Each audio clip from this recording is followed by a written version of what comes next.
You come up and say hello? No, you're just going to punch your butt up against my leg again.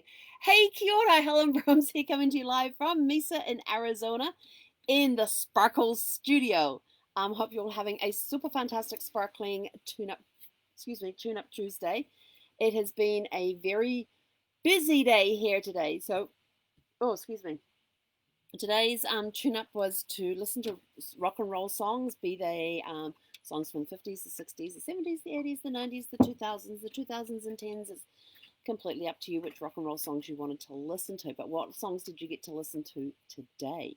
What are you chomping on? Oh, she won't. Okay. Just making sure she didn't get anything she wasn't supposed to. She's a high source of entertainment, this puppy. Did I tell you she was humming this morning? Or it sounded like she was humming. It was hilarious. I couldn't. Sorry, I forgot to take a drink before. Okay. Um, I was getting dressed this morning after my shower, and I could hear this humming. And I was, where is that coming from?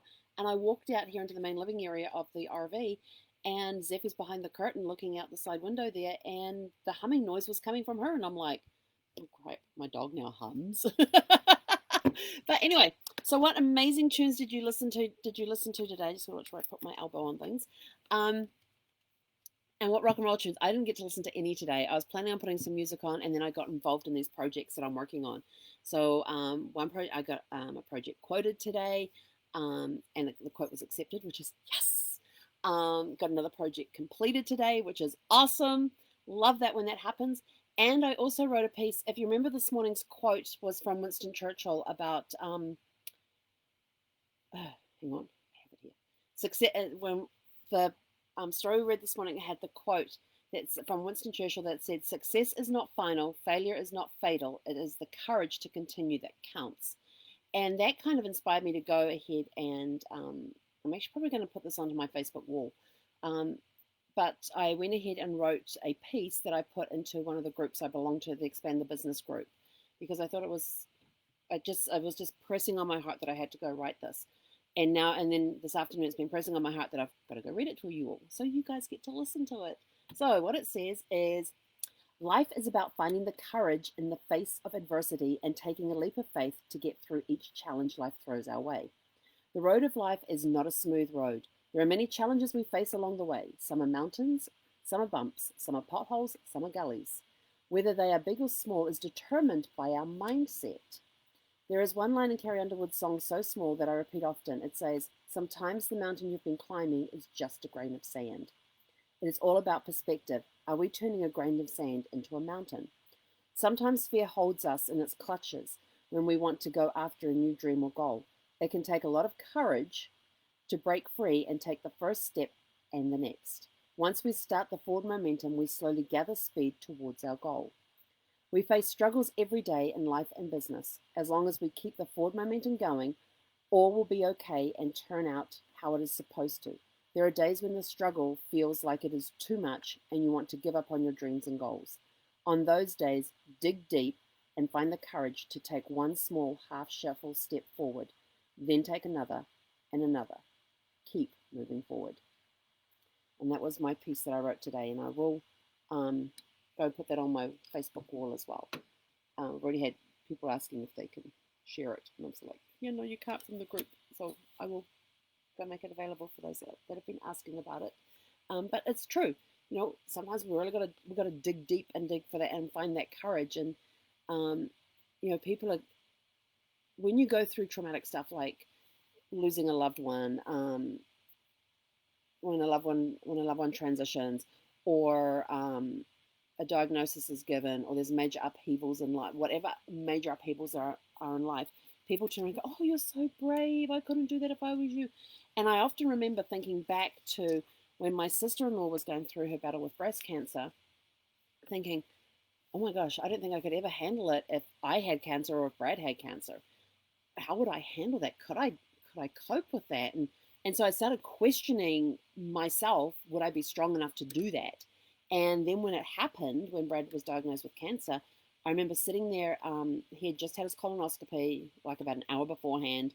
Um, the doctor hadn't been in to see him yet. He had done everything he needed to be released, except the doctor hadn't come to visit him.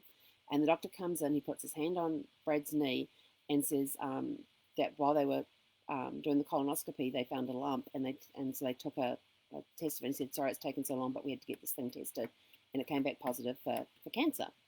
And I remember going, what? Cancer? What? And then I looked at Brad's face. This is the key thing. I looked at his face, and the look on his face, I immediately flipped a switch inside my brain that shut down my emotions for there. And I thought, I am there for that man no matter what. I made that decision in that split second that no matter what happened, I was going to be there every step of the way. And it was my job as his wife to be his cheerleader, to be his caregiver, to help him when he was down in the dumps or facing, throwing up or whatever, because we had no idea what reactions he was going to have at that time. We had no idea what the treatment was. We had no idea all we knew is that he had cancer. We had no plan. We didn't have a plan for like 2 or 3 weeks after he was diagnosed. And that 2 to 3 week period was really, really tough because we had such an uncertain future. The doctors kept telling us, oh, it's beatable, it's beatable, it's beatable. And we're sort of like, yeah, but what's the plan? And we had lots of doctor visits, lots of testing going on before once we finally got that game plan, it was sort of like, now we could breathe. But that whole time without realizing that when you're going through something like that, you don't stop and think, oh, I need some courage to do that. You just dig deep and go get it. It really is a mindset and your outlook on it. It's just, so when I'm looking back over the last 12, 13 years, whatever it is, when I start looking back over that time thinking, well, when did I decide to, get the courage to move forward at that point? And it's not something where you decide you've got to get the courage and go do it. You just go do it. You just dig down deep, you pull on your big girl, your big boy panties, and off you go. It's not a thing of like, well, where do I get the courage from to do that? You just do what needs to be done. It's as simple as that. And when I say, you got to dig down deep and find the courage, it's digging down deep and finding whatever it is that you need to help you move forward. And it could be faith, it could be courage. My whole thing has been faith the entire way through the whole thing.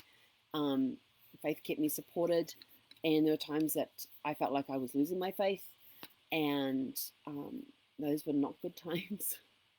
But during some of those times, Brad was there to help bolster me. Fortunately, we were never down at the same time. That is one thing that is a huge blessing. We were never both in the down. I had the down and out attitude at the same time.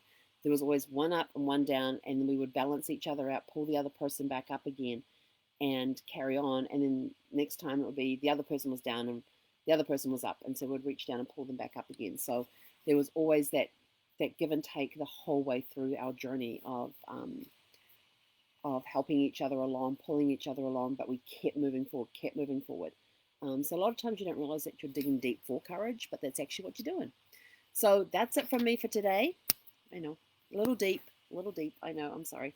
I'm off to, I might go sit outside. I think it's finally hit the 60s. They said around 4 o'clock it would hit like 64 today, which for those back in New Zealand is around 19, 20 degrees. So maybe I'll go sit outside for a bit because I haven't had the AC on today, haven't had the heat on, none of that. It's been awesome, but I've got a lot of work done today, been a very productive day. Got some projects out of the way, completed one project, yay, quoted another project and got accepted on that one, yay. Always good when that happens. So anyway, that's it from me for now. Have a super fantastic sparkling evening. I am off to enjoy my Tune-Up Tuesday. Maybe I'll put some tunes on and get Zeffy up and dancing with me. Put it this way, I'll put the tunes on, I'll start dancing. Well, as soon as I move out of the seat here, she'll come flying off the dashboard to come and stand beside me like, what you doing, Ma? And I'll go and put some music on and start dancing, and then she'll look at me and she'll probably go up on the back on the dashboard or go into a crate or go lay on the bed in the bedroom, wherever she decides that she's going to go later. She's got her little places that she likes to go lay down and curl up. But anyway, have a super fantastic sparkling Tune-Up Tuesday evening. And we will catch you guys tomorrow, because tomorrow is one of my favorite days. Mind you, every day is my favorite day. So tomorrow is Winning Wednesday. Yay! We can look at our wins for the week. So, but for now, go put some music on, go dance, let loose, have a fun evening, and make it super fantastic and sparkling. He konera.